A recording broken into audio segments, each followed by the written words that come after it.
So can we really go back in the past and change a certain timeline? Any wounding, any difficulty that we experienced, can we live as though it never even happened? Can we almost like erase the past? Is that possible? And that's what I'm going to be speaking about in this video. Hi everyone, and welcome back to another video with me, Shruti Vashist from enlightenmentcourses.com. So in this video, I'm going to be talking about, is it possible to go and heal your past?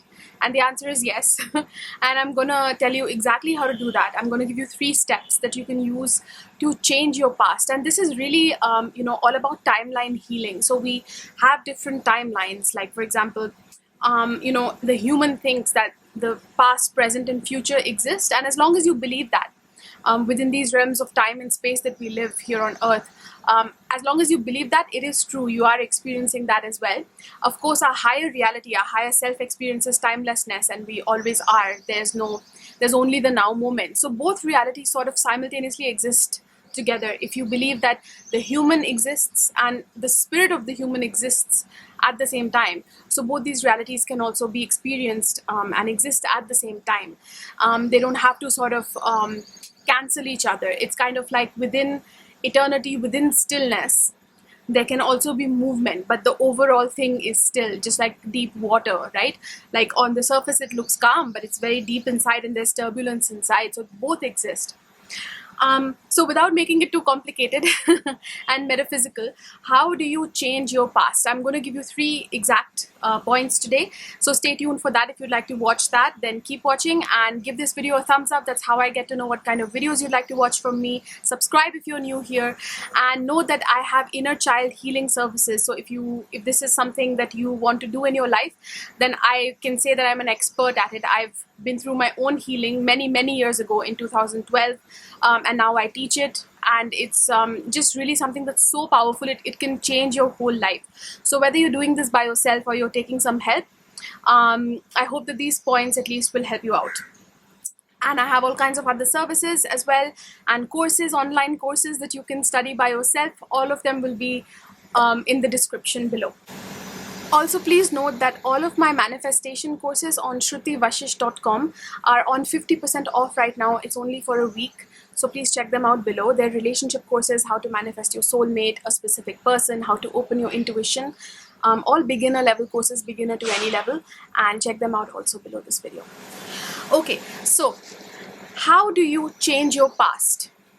So the first point that I have for you is that you revisit your past. So you revisit those circumstances that caused you to feel a certain way, to be, that caused trauma, whether that was something that was very big or something very small, like something that your parents did that was very small that you remember, they shouted at you when you had certain needs and they didn't acknowledge it. It can be something as small as that, or it can be something quite traumatic that was much bigger than that happened in your childhood. Usually these are childhood things.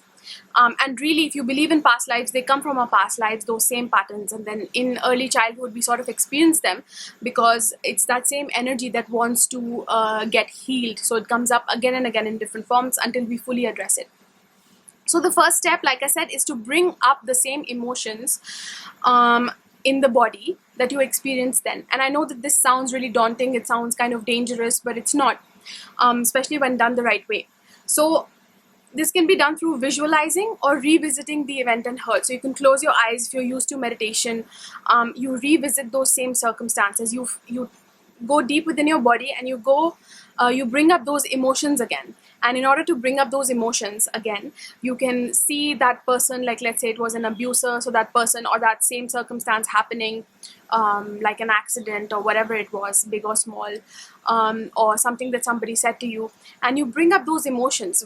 And don't judge yourself as well, for bringing up those emotions and thinking, oh, it was so stupid. Whatever you felt was valid. So we don't feel things that are not valid. So from where we stand, there's a inner part of us that is hurt. And from that inner child's perspective, everything, what they're experiencing is totally valid, is totally appropriate. So bring up those emotions in the body again. And again, like I said, this can be done through visualizing or revisiting the event and hurt, however you want to do it in the body. The second point is to neutrally observe. So once those feelings come up, you you just observe, and you breathe and you enter the feeling with the breath, knowing that you are integrated now. So now you are not that child or that same past self anymore that has experienced that. You're not in this moment right here. You're not in any danger. You know, you're just here, you're observing. That's it. So you are an integrated person. And if you want to take this concept deeper, there's a part of us, the higher self, or the God inside of us, you can say, that always exists in wholeness. It's always integrated, it's powerful, it's within balance and grace. It doesn't experience a sense of wounding or suffering. It's just this beautiful stillness, and we all have it. We are it. That's the core part of us. You might be here as a human in this body, but inside of you, if you connect with your body and you breathe deeply, you'll have access to that part of you as well.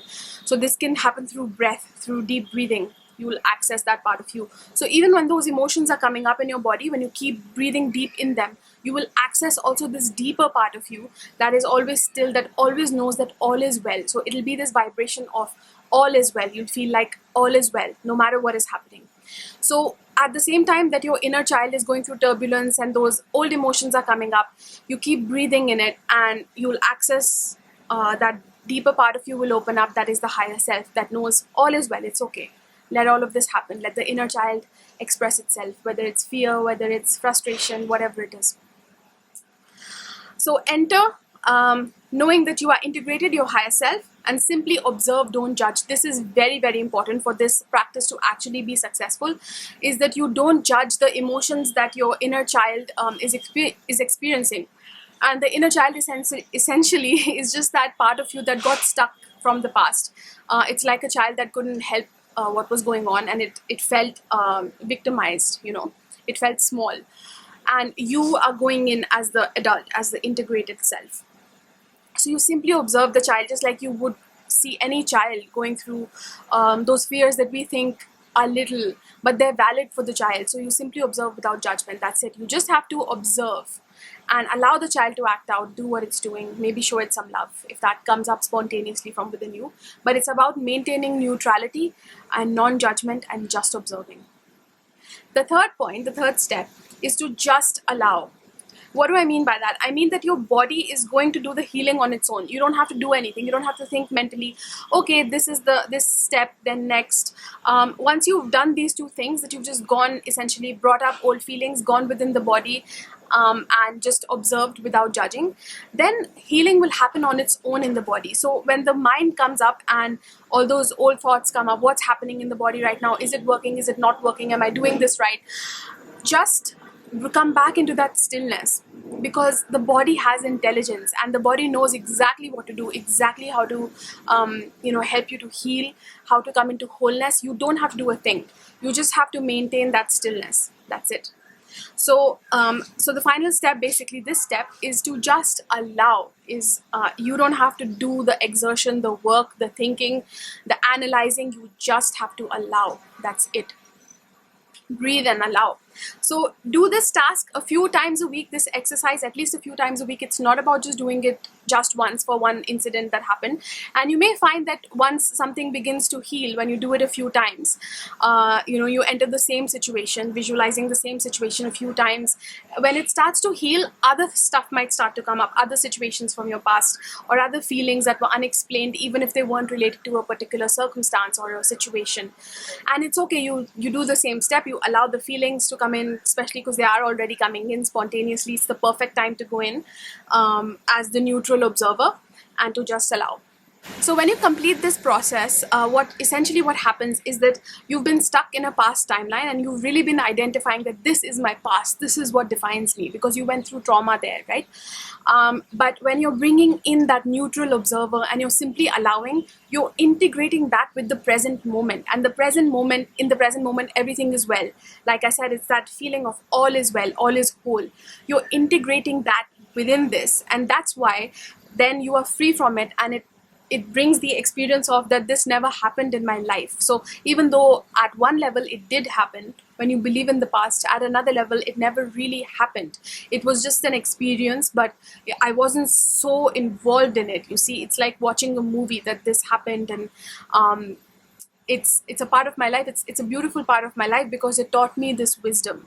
It becomes something like that, something like the trauma never even happened. So it is totally possible to erase your past in that way, if you want to look at it like that, and to live a free life. And I wish that for just all of us, especially those souls that are going through their ascension, that are so pure, you know, they're dedicated to the process. And I hope that this practice helps you out. So I hope this video helped you out. Let me know in the comments below what kind of videos you'd like to watch from me. If this explanation was fine, I'll link another video up here where I explain the whole process of healing trauma. It's a very detailed, long video with like the whole step, all the steps there. It's actually a free video from my course, my paid course, Embody the Fifth Dimensional Vibration. So you can check it out here. It's my gift to you. And happy healing. Again, please let me know if you have any thoughts, any comments, any questions, and subscribe, and I'll see you in the next video. Thank you so much for watching.